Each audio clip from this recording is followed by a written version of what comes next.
ನಾನು ಶಿಕ್ಷಕರ ಸೇವಾ ಮಾಹಿತಿ ಟೀಚರ್ಸ್ ಸರ್ವಿಸ್ ಇನ್ಫಾರ್ಮೇಷನ್ ಬಗ್ಗೆ ಮಾಹಿತಿ ನೀಡುತ್ತೇನೆ.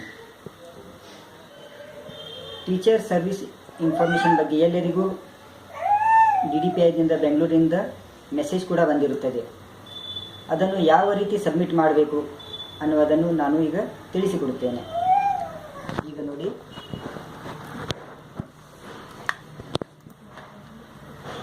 ಗೂಗಲ್ ಕ್ರೋಮ್ನಿಂದ ಸ್ಕೂಲ್ ಎಜುಕೇಷನ್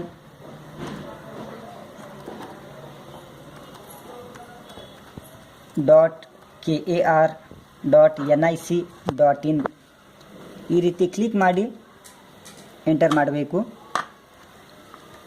ನಂತರ ಇದರಲ್ಲಿ ಶಿಕ್ಷಕರ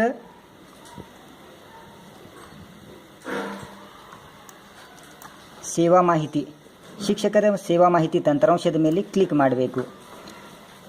ಇಲ್ಲಿ DDO ಮತ್ತು DDPI ಲಾಗಿನ್ ಇರುತ್ತದೆ. ಅದರ ಜೊತೆಗೆ ಟೀಚರ್ಸ್ ಲಾಗಿನ್ ಕೂಡ ಇರುತ್ತದೆ. ಟೀಚರ್ಸ್ ಲಾಗಿನ್ನಲ್ಲಿ ನಿಮ್ಮ KGID ನಂಬರ್ ಹಾಕಬೇಕು. 26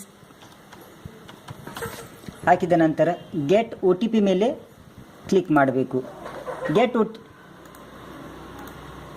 OTP ಆದ ನಂತರ ಮೊಬೈಲ್ಗೆ OTP ಬಂದಿರುತ್ತದೆ. ಆ OTP ನಂಬರ್ ಇಲ್ಲಿ ಹಾಕಬೇಕು.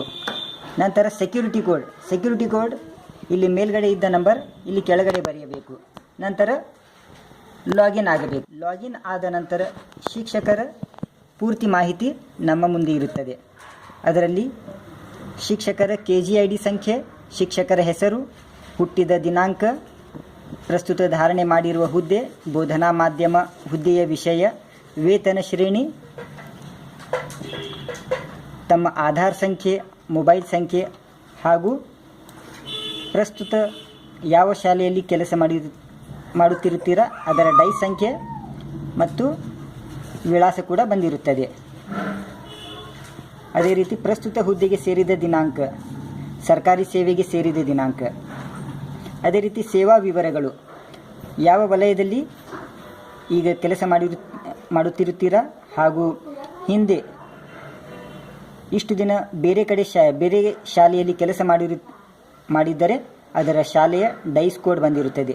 ಯಾವ ದಿನಾಂಕದಿಂದ ಯಾವ ದಿನಾಂಕದವರೆಗೆ ಯಾವ ಶಾಲೆಯಲ್ಲಿ ಕೆಲಸ ಮಾಡಿರುತ್ತೀರಾ ಅದರ ಬಗ್ಗೆ ಮಾಹಿತಿ ಬಂದಿರುತ್ತದೆ.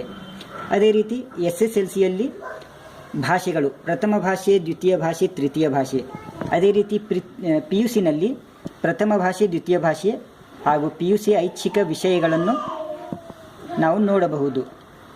ಅದೇ ರೀತಿ ಪದವಿ, ನೀವು ಯಾವ ಕೋರ್ಸ್ ಮಾಡಿರುತ್ತೀರಾ, ಯಾವ ಪದವಿ ಪಡೆದಿರುತ್ತೀರಾ ಅದರ ಪ್ರಥಮ ಭಾಷೆ, ದ್ವಿತೀಯ ಭಾಷೆ, ಐಚ್ಛಿಕ ವಿಷಯಗಳು, ಇದರ ಬಗ್ಗೆ ನಾವು ಪೂರ್ತಿ ಮಾಹಿತಿ ನಾವು ನೋಡಬಹುದು. ಇದರಲ್ಲಿ ಏನಾದರೂ ತಪ್ಪಾಗಿದ್ದರೆ ಇಲ್ಲಿ DDO ನೀಡಿರೋ ಮಾಹಿತಿಗೆ ನಿಮ್ಮ ಸಹಮತವಿದೆ, ಈ ಮೇಲ್ಗಡೆ ನೀಡಿರೋ ಮಾಹಿತಿ ಸರಿಯಾಗಿದ್ದರೆ ಹೌದು ಎಂದು ಕ್ಲಿಕ್ ಮಾಡಬೇಕು. ಇಲ್ಲದಿದ್ದರೆ ಇಲ್ಲ ಎಂದು ಕ್ಲಿಕ್ ಮಾಡಿ ಅದರ ಕೆಳಗಡೆ ಶರ ಬರೆಯಬೇಕು. ನಲಿಕಲಿ ಯೋಜನೆ ಅಡಿಯಲ್ಲಿ ನೀವು ತರಬೇತಿ ಪಡೆದಿದ್ದರೆ ಹೌದು ಎಂದು ಕ್ಲಿಕ್ ಮಾಡಿ, ಇಲ್ಲದಿದ್ದರೆ ಇಲ್ಲ ಎಂದು ಕ್ಲಿಕ್ ಮಾಡಿ. ನಂತರ ಸಬ್ಮಿಟ್ ಬಟನ್ ಕ್ಲಿಕ್ ಮಾಡಬೇಕು. ಈ ಮಾಹಿತಿಯ ಬಗ್ಗೆ ಎಲ್ಲರಿಗೂ ತಿಳಿಸಲು ಎಲ್ಲರಿಗೂ ಶೇರ್ ಮಾಡಿ.